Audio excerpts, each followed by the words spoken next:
Bonjour à tous et bienvenue sur cette chaîne Magie avec le Saint-Esprit. Et aujourd'hui encore, je vais partager ma semaine avec lui. Et on va voir ensemble, au travers de 2 ou 3 expériences, l'importance vraiment d'être sensible et de savoir discerner quand le Saint-Esprit nous donne des directives. Alors, la première expérience, c'est quand ça s'est passé cette semaine toujours. Et c'était vraiment... je pense que c'était l'ennemi parce que ça m'est arrivé 2 fois. La première fois, j'étais en plein dans ma méditation. J'étais à quelques minutes de ma prière. Donc, j'étais même déjà en train de clôturer, de terminer mon travail. Hein. J'étais en train de prendre position pour prier. Puis à ce moment-là, je ressens un message d'une personne qui est toute paniquée, qui me dit que vraiment, elle fait face à un problème très grave. Hein, il faut absolument que je me déplace, là. Donc, il fallait que je laisse tout ce que j'étais en train de faire, que je renonce à mon programme de prière, alors que j'étais en jeûne. C'est un jour que j'avais pris à part pour le Seigneur. La personne me demande de laisser tout ce que j'ai à faire et d'aller récupérer quelque chose pour elle parce que c'est très urgent, c'est ci, c'est ça. Quand elle m'a dit ça, j'ai dit ok, j'ai raccroché, mais après j'ai demandé, Saint-Esprit, qu'est-ce que je fais? Qu'est-ce que je fais? Il y a cette situation-là qui est urgente pour la personne et il y a que je dois prier. Et ça arrive pile au moment où je dois prier, enfin avoir ce temps devant toi. Et est-ce que pourquoi cette coïncidence? Juste au moment où je dois prier, voilà. Donc, j'ai prié en langue, j'ai étudié les paramètres et puis quelque chose m'a dit que ce n'était pas un hasard et que c'était une tentative comment je peux dire, de l'ennemi de me priver de ce temps de prière. Je vous assure. Parce que quand j'ai renoncé donc à sortir. J'ai renoncé à sortir pour aller faire la course parce qu'en plus le temps était très court. Il y avait des bouchons, le temps était très court. Il n'était même pas sûr à 100% que je puisse faire la chose parce que voilà, il y avait une limite dans le temps. Donc, je décide de faire ma prière. J'ai passé un temps formidable, un temps fantastique. Et savez-vous quoi? Quand je parle avec la personne, elle me dit que finalement, elle a trouvé une solution. Elle a trouvé la solution dont elle avait besoin. Et je me suis dit, Seigneur, vraiment, heureusement que j'ai pris le temps d'interroger le Saint-Esprit. Heureusement que j'ai pris le temps de lui demander de ne pas me laisser me tromper de décision à ce moment-là. Comme quoi, faut jamais être conduit par les émotions. Que ce soit tes propres émotions ou bien les émotions des personnes autour de toi qui te mettent la pression de faire quelque chose. Et sois particulièrement attentif quand ce qu'on te demande de faire t'oblige à changer un programme de prière, tu vois, ou bien à faire quelque chose d'important que tu devais faire pour le Seigneur. Il faut vraiment être très sensible et ça demande vraiment de la maîtrise de soi. Et dans les directs d'une vie synchronisée avec le Saint-Esprit, il y a la règle de manifester, de s'assurer de manifester en tout temps le fruit de l'esprit, c'est-à-dire de manifester en tout temps la patience, la douceur, la maîtrise de soi, la bienveillance, le fruit de l'esprit. Vous voyez, donc j'ai vraiment rendu grâce à Dieu. Voilà. À une époque, je serais partie. J'aurais laissé mon poste de prière et je serais partie parce que voilà, quand quelqu'un t'appelle dans la panique comme ça. Mais non, la Bible nous dit que nous ne devons pas être conduits par les émotions, nous devons être conduits par l'esprit. Vous voyez, et c'est aussi quelque part une mort à soi, une mort à la peur d'offenser, une mort à la peur de déplaire. Et il y a ce verset aussi que le Seigneur fait toujours tourner en boucle à l'intérieur de moi quand je fais face à ce genre de situation. Le verset qui nous dit que la crainte de l'homme tend un piège, mais celui qui craint Dieu sera protégé. Voilà, il ne faut jamais faire les choses parce qu'on a peur de décevoir, on a peur d'offenser. Jamais. Parce que comme je vous le dis, non seulement Dieu reste Dieu, mais en plus, pour le cas qui nous concerne, la personne a trouvé une solution. Elle a trouvé sa solution. Donc, si j'y étais allée, j'aurais simplement perdu mon temps et ça aurait été grave parce que la bénédiction puissante que j'ai eue pendant la prière, parce que c'est une prière qui a fait bouger les choses dans le monde spirituel, dont j'ai commencé à voir les fruits. La bénédiction que j'ai eue dans la prière, je ne l'aurais pas eue. Donc, c'était, je pense, une tentative de l'ennemi simplement de me sortir de ce programme-là, de ce programme de prière que j'avais avec le Seigneur.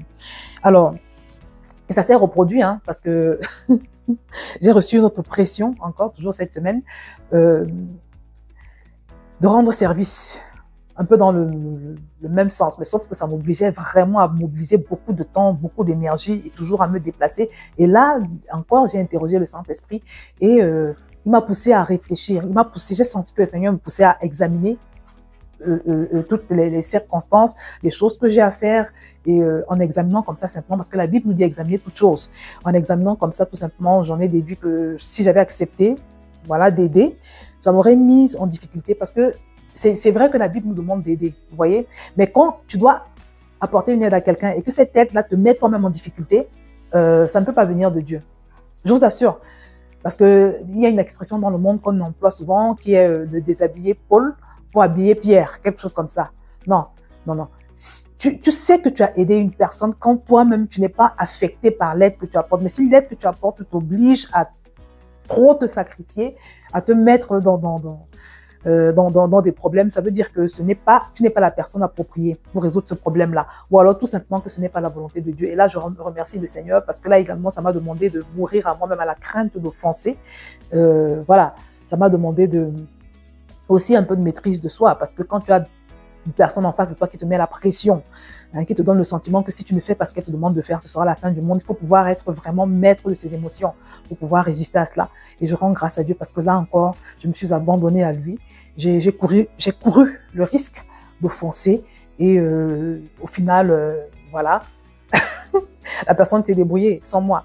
Donc, ça pose le problème de vraiment savoir quand est-ce qu'il faut dire non. Quand on te sollicite et que le Seigneur t'avait déjà réquisitionné pour autre chose, que ce soit pour un temps de prière ou bien pour d'autres programmes, ça pose vraiment la question de savoir quand est-ce qu'il faut dire non. Retenez, mes bien-aimés, que ce qu'on te demande de faire ou bien l'aide que tu apportes ne doit jamais te mettre en difficulté toi-même. Ou bien l'aide que tu apportes ne doit jamais t'obliger à déshabiller Paul, comme je l'ai dit, pour habiller Pierre. Parce que sinon, tu n'auras fait que déplacer le problème.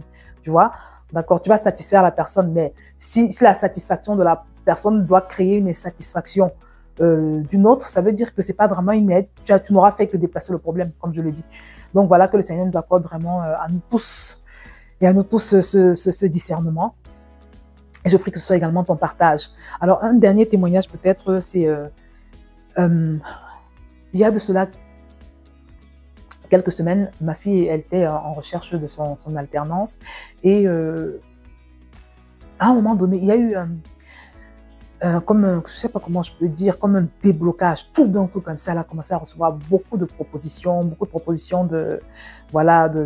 d'entretien. Elle en avait tous les jours des entretiens, mais vraiment tous les jours. Et un jour, pendant que je prie, j'entends le Saint-Esprit me dire, j'ai reçu la pensée, elle était très forte. J'entends le Saint-Esprit me dire, de lui dire à elle, de prendre très au sérieux les entretiens qu'elle est en train de passer parce que c'est une période qui est favorable et que ce ne sera pas toujours comme ça. Donc, j'ai noté la pensée parce qu'à chaque fois que vous priez, que vous recevez une pensée, il faut toujours le noter. Donc, j'ai noté la pensée et puis je lui ai envoyé, je lui ai dit, voilà ce que j'ai reçu pendant que je priais, que tous les entretiens que tu es en train de passer en ce moment, il faut vraiment les prendre au sérieux. Il faut les prendre au sérieux, il faut donner tout ce que tu peux parce que c'est pas parce que tu as beaucoup d'entretiens en ce moment que ce sera toujours comme ça. Elle m'a dit, d'accord. Donc, elle a passé ses entretiens et bon, par la grâce de Dieu, elle a été retenue dans l'une de ces entreprises. Et effectivement, comme j'avais reçu dans mon temps de prière, quand elle a passé cet entretien, ça s'est arrêté. Donc, c'est un peu comme un robinet qui était ouvert et à un moment donné, le robinet a été fermé. Je ne sais pas si vous voyez. Je vous assure que depuis, plus rien. Donc, si elle avait négligé, si elle avait joué, si elle avait pensé que, que ça allait continuer comme ça et qu'elle s'était amusée à pas les faire sérieusement, elle sera en difficulté. Comme quoi, à chaque fois que nous prions, à chaque fois que tu pries et que tu reçois des pensées fortes, même si elles ne sont pas en rapport avec ta prière, puisque le jour où moi j'ai reçu cette pensée, je pensais, enfin, la pensée à ce moment-là n'avait rien à voir avec ma prière de ce moment-là. Donc, les amis, comprenez que c'est aussi important de noter les pensées qu'on reçoit. Si c'est pour toi-même, tu le gardes, tu prends la pensée au sérieux. Si c'est pour quelqu'un d'autre, tu envoies la pensée à la personne. Voilà. Parce que ça peut éviter des ennuis aux gens, ça peut leur permettre d'avancer. Quand Dieu parle, c'est toujours pour un but. Voilà, donc c'est ce que je peux partager avec vous en ce qui concerne ma semaine avec le Saint-Esprit. Il s'est passé beaucoup d'autres choses, mais je ne vais pas tout vous dire. Le reste de choses, je vais vous les mettre par écrit, comme je le fais souvent. Mais ça, c'est des points que j'ai estimé être assez importants pour que je les partage en vidéo avec vous. Je voudrais maintenant t'inviter à me dire comment tu as géré ta semaine avec le Saint-Esprit. Qu'est-ce qui s'est passé de particulier? Est-ce que tu as eu à manifester l'une des 10 règles d'une vie synchronisée avec le Saint-Esprit? Est-ce que il y a eu un moment où tu as dû faire preuve d'un calme et d'une confiance incroyable? Ou bien est-ce qu'il y a eu un moment où tu as exercé la puissance? Tout ce que je cite là, c'est les principes d'une vie synchronisée avec le Saint-Esprit. Est-ce qu'il y a eu un moment où tu as fait preuve de maîtrise de soi, où tu as dû mourir à toi-même comme moi-même dans tout ce que je vous ai raconté? Est-ce qu'à un moment donné, tu as dû lâcher prise et ça t'a fait très mal? Tu as dû endurer ou bien courir le risque d'offenser l'humain, pourvu que Dieu ne soit pas offensé. Partage-le-moi. Ou bien est-ce que tu as eu l'opportunité de connecter à la présence de Dieu, de t'entretenir spirituellement au travers d'une louange ou d'une adoration. En tout cas, partage-moi toute expérience qui peut édifier les autres, que tu as pu avoir avec le Saint-Esprit. Je pense que ça va nous faire du bien à nous également. Donc pour le moment, je vais m'arrêter là. Mon livre est toujours disponible, 21 jours pour apprendre à marcher avec Dieu par le Saint-Esprit. Nous allons commencer le challenge demain. Justement, si tu as eu déjà à acquérir ce livre, tu peux participer à ce challenge gratuitement. Ça se passe sur WhatsApp. Si tu n'as pas encore fait la paix avec Dieu, je t'invite à cliquer sur le lien que je vais te mettre en bas de cette vidéo et tu vas pouvoir passer de l'autre bord et avoir ta vie totalement révolutionnée, parce que quand on parle de marche avec le Saint-Esprit, tout commence par faire la paix avec Dieu. Je t'invite enfin à partager cette vidéo parce que c'est des choses que les gens doivent savoir. Partage-la, mets-moi un like si tu l'as apprécié. Si tu t'es pas encore abonné, bien évidemment, je t'invite également à le faire. Je vais donc m'arrêter là pour aujourd'hui et je te dis à très bientôt sur cette chaîne. Que le Seigneur te bénisse.